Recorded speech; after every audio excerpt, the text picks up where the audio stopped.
All right, so let's start with the big story that we are tracking on WION at this hour. And this, of course, has got to do with the tensions in eastern Ukraine. The Western powers have now stepped up their diplomatic efforts to try and see if an invasion by Russia into Ukraine can be averted.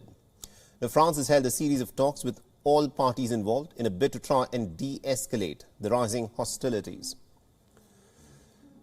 Now, the French presidency has announced that both the United States President Joe Biden and the Russian counterpart Vladimir Putin have accepted in principle to hold summit-level talks to discuss security and strategic stability in Europe. Now, LSE in a statement has clarified that the summit can only happen if Russia does not invade into Ukraine. That is the condition that's been imposed. The summit proposed by France will be expanded to include all stakeholders and has been finalized after a series of calls by the French Premier.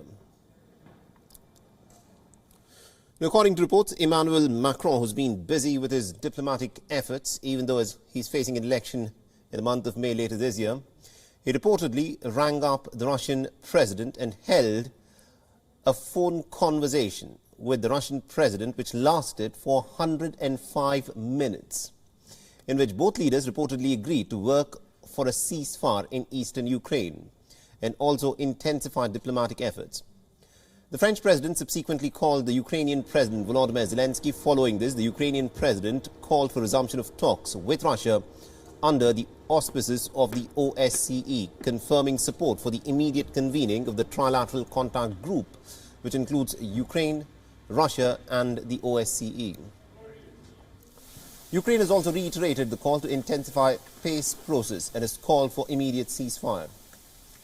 The LSE has confirmed that Macron and Putin then held a second round of call on Sunday evening, which lasted again for almost about an hour, to further discuss the de-escalation of tensions in the region.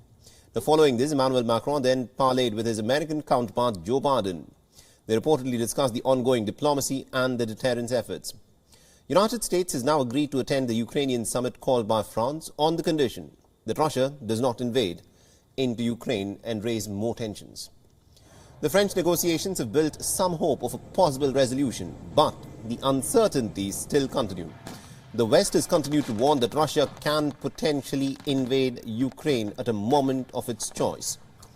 Washington has even accused Moscow of using a possible false flag operation to create a pretext to start an invasion.